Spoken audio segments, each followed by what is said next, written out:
الرحمن الرحیم۔ اللہ تبارک و تعالیٰ کے نام سے شروع جو بڑا مہربان اور نہایت رحم کرنے والا ہے۔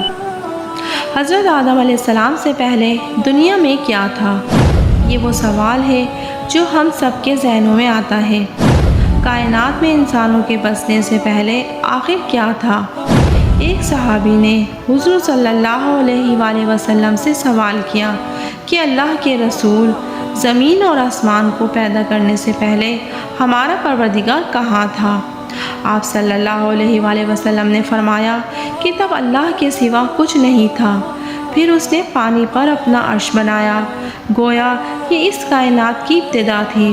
پھر اللہ نے قلم کو پیدا کیا اور اس کو حکم دیا کہ لکھ، اور قلم نے اللہ تعالیٰ کے حکم اور علم سے قیامت تک ہونے والا سب کچھ لوح محفوظ میں لکھ دیا۔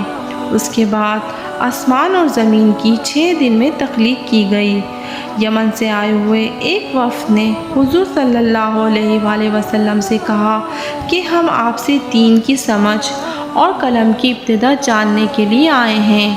تو آپ صلی اللہ علیہ وآلہ وسلم نے فرمایا، جس کا مفہوم یہ ہے کہ سب سے پہلے اللہ تھا، اس کا عرش پانی پر تھا، پھر اس نے قلم پیدا کیا، پھر آسمان اور زمین کو پیدا کیا۔ اس کی جو ترتیب ہمیں روایات سے پتہ چلتی ہے وہ کچھ یوں ہے کہ اللہ تعالیٰ نے ہفتے کے دن مٹی یعنی زمین کو پیدا کیا۔ جب اللہ تعالیٰ نے زمین بنائی تو وہ کانپنے لگی۔ پھر اللہ نے اتوار کو پہاڑ بنائے زمین کو سہارا دینے کے لیے، ایسے جیسے اس میں کیل ٹھونک دیے۔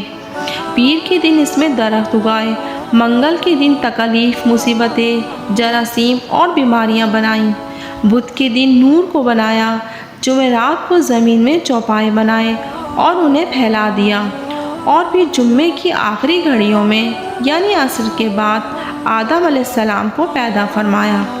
گویا اللہ تعالیٰ نے انسان کی پیدائش سے پہلے اس کی آسائشوں کے لیے زمین اور اس کی ضرورت کے لیے تمام اشیاء پیدا فرما دی، یعنی مخلوق کی ابتدا میں آخری نمبر میں انسان کو پیدا کیا گیا۔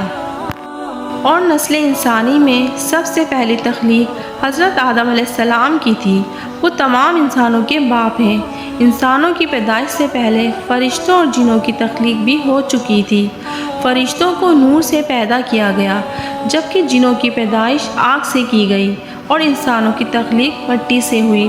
ابلیس جو کہ شیطان تھا وہ بھی فرشتوں میں سے نہیں بلکہ جنوں میں سے تھا، اور اس کی تخلیق بھی آگ سے کی گئی۔ کچھ روایات سے پتہ چلتا ہے کہ آدم علیہ السلام سے 2000 سال پہلے جنات پیدا کیے گئے۔ جب وہ فتنہ فساد میں حد سے آگے بڑھ گئے تو اللہ تعالیٰ نے ان کی طرف فرشتوں کا ایک لشکر بھیجا۔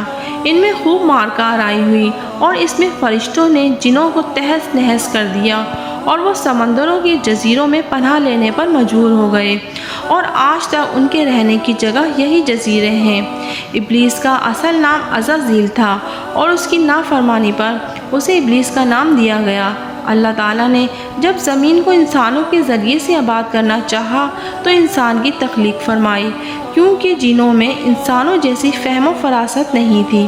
کہا جاتا ہے کہ جنوں میں سب سے زیادہ علم رکھنے والا جن انسانوں میں سے 1 سالہ بچے کے برابر عقل رکھتا ہے۔ اللہ نے انسان کی تخلیق کر کے اس میں روح پھونک دی۔ پھر اللہ نے فرشتوں سے فرمایا، میں زمین پر اپنا نائب بنانے والا ہوں۔ فرشتوں نے اللہ سے پوچھا، ایسی مخلوق کیوں پیدا کرتا ہے جو زمین پر فساد کرے اور خون بہائے؟ اور ہم ہر وقت تیری تعریف اور پاکیزگی بیان کرتے ہیں۔ جس پر اللہ تعالیٰ نے فرمایا، جو کچھ میں جانتا ہوں وہ تم نہیں جانتے۔ بہرحال اللہ تعالیٰ نے جب آدم علیہ السلام کو پیدا کیا تو زمین سے مٹی لانے کا حکم دیا۔ پھر اللہ کے بعد اس کے حکم کے مطابق مٹی لائی گئی۔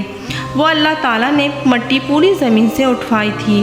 یہی وجہ ہے کہ آدم کی اولاد زمین کے رنگ کے مطابق ہی ظاہر ہوئی، بعض سرخ، بعض سفید، بعض سیاہ اور بعض اس کے درمیان۔ اس مٹی کو پانی سے تر کیا گیا۔ جب پانی کو مٹی سے بھگویا گیا تو وہ لیسدار ہونا شروع ہو گئی۔ پھر اللہ تعالیٰ نے خود اپنے مبارک ہاتھوں سے اس مٹی سے انسان کا ڈھانچہ تیار فرمایا، اللہ تعالیٰ نے انسان کی تخلیق فرشتوں کے سپرد نہیں کی، بلکہ انسان کو ایک مورتی کی صورت میں ڈھالا۔ اس کے بعد ایک مقررہ مدت تک اسے چھوڑے رکھا، یہاں تک کہ وہ گیلی مٹی خشک ہو گئی، اس کا رنگ سیاہ ہو گیا اور اس میں سے بدبو آنے لگی۔ پھر وہ خشک ہو کے کھنکھناتی مٹی بن گئی، پھر آخر میں آگ پر لگی ہوئی مٹی کی صورت اختیار کر گئی۔ تخلیق آدم اللہ تعالیٰ کا ایک کرشمہ ہے۔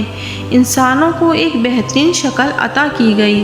اس وقت انسانوں کا قد بہت لمبا تھا اور ان کے بعد آنے والے لوگوں کے قد گھٹتے چلے گئے۔ انسانوں میں سب سے زیادہ لمبا قد حضرت آدم علیہ السلام کا تھا۔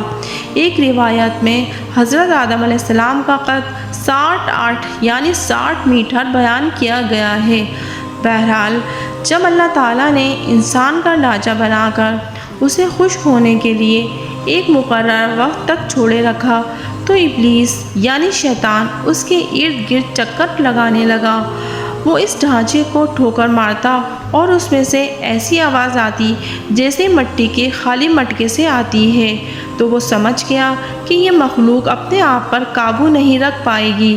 آدم علیہ السلام میں روح ڈالنے سے پہلے فرشتوں کا گزر اس ڈھانچے کے پاس سے ہوا تو وہ گھبرا گئے، اور ابلیس بھی ڈھانچے کے آس پاس سے گزرتا تو ٹھوکر مار کر کہتا کہ تجھے کسی خاص مقصد کے لیے پیدا کیا گیا ہے۔ یہ کہہ کر وہ اس کے منہ کے راستے اس میں داخل ہو جاتا اور کمر کے راستے باہر آ جاتا، اور پھر اس نے فرشتوں سے کہا کہ اس سے گھبرانے کی کوئی ضرورت نہیں ہے، اگر مجھے اس پر مسلط کیا گیا تو میں اسے ہلاکت میں ڈال دوں گا، اور اگر اسے مجھ پر مسلط کیا گیا تو میں یقیناً اس کی نافرمانی کروں گا۔ یعنی ابھی حضرت آدم علیہ السلام میں اللہ تعالیٰ نے روح بھی نہیں پھونکی تھی، تب سے ابلیس کی انسان سے عداوت اور دشمنی واضح تھی۔ پھر اللہ تعالیٰ نے حضرت آدم علیہ السلام میں اپنی روح پھونکی۔ جیسے ہی روح اس مجسمے میں سر کی طرف سے داخل کی گئی تو حضرت آدم علیہ السلام کو چھینک آ گئی۔ پھر فرشتوں نے آدم علیہ السلام سے کہا الحمدللہ کہیے۔ انہوں نے کہہ دیا۔ اللہ تعالیٰ کی اس تعریف کے جواب میں اللہ تعالیٰ نے فرمایا کہ تجھ پر تیرا رب رحم فرمائے۔ جب روح ان کی آنکھوں میں داخل ہوئی اور ان کی آنکھوں نے جنت کے پھلوں کو دیکھا تو غور و فکر کرنے لگے۔ پھر روح پیٹ میں داخل ہوئی تو کھانے کی طلب ہوئی، یعنی روح ابھی ٹانگوں تک نہیں پہنچی تھی اور کھانے کی خواہش محسوس ہونے لگی۔ جب آدم علیہ السلام میں روح پھونک دی گئی تو اللہ تعالیٰ نے ان کی پشت مبارک پر ہاتھ پھیرا، جس سے قیامت تک کے آنے والے تمام انسان باہر آ گئے۔ آدم علیہ السلام کی تمام اولاد ان کے سامنے ظاہر ہو گئی۔ یہ بات قرآن اور احادیث سے بھی واضح ہے۔ پھر اللہ نے اولاد آدم سے انہی کے بارے میں اقرار لیا کہ کیا میں تمہارا رب نہیں؟ تو تمام انسانوں نے جواب دیا کہ ہم اقرار کرتے ہیں کہ تو ہی ہمارا رب ہے۔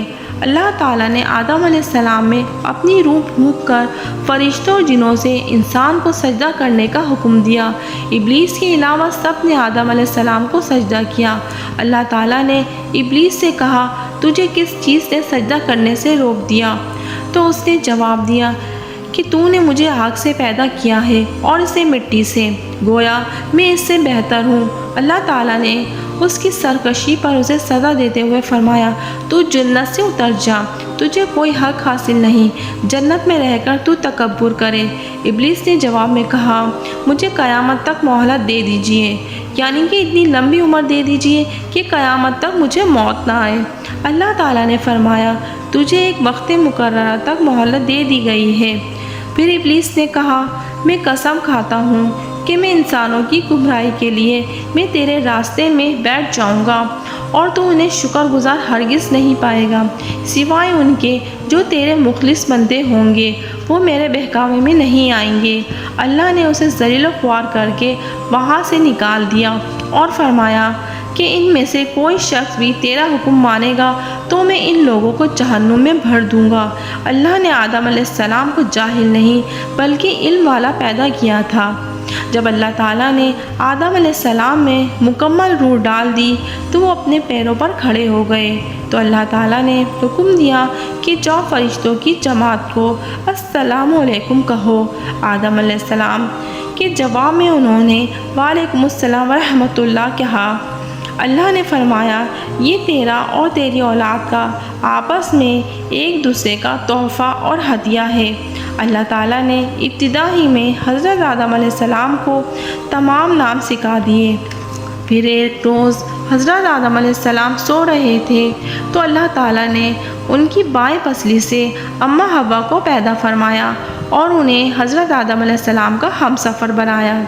جب آدم علیہ السلام بیدار ہوئے تو انہوں نے حوا کے پاس بیٹھے ہوئے دیکھا تو انہوں نے پوچھا کہ تم کون ہو؟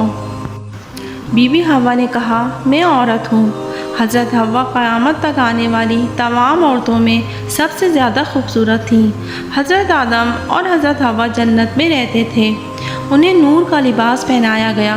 جب ابلیس نے انہیں گمراہ کرنا شروع کر دیا اور اللہ تعالیٰ نے انہیں جس درخت کے پاس جانے سے منع کیا تھا شیطان نے انہیں وہی کھانے پر مجبور کر دیا تو انہوں نے اس درخت سے کھا لیا اور اللہ تعالیٰ کی نافرمانی کی مرتکب ہوئے۔ اللہ تعالیٰ نے ان سے نور کا وہ لباس لے لیا اور وہ برہنہ ہو گئے۔ وہ اس درخت کے پتوں سے اپنے آپ کو ڈھانپنے لگے۔ غرور و تکبر کی جگہ وہ اللہ تعالیٰ سے معافی مانگنے لگے اور اس کی مغفرت کے طلبگار ہو گئے۔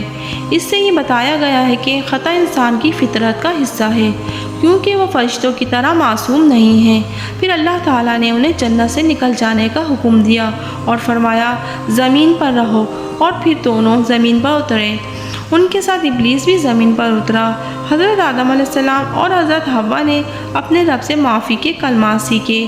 ایک روایت کے مطابق حضرت آدم کو ہند میں اور حضرت حوا کو جدہ میں اتارا گیا۔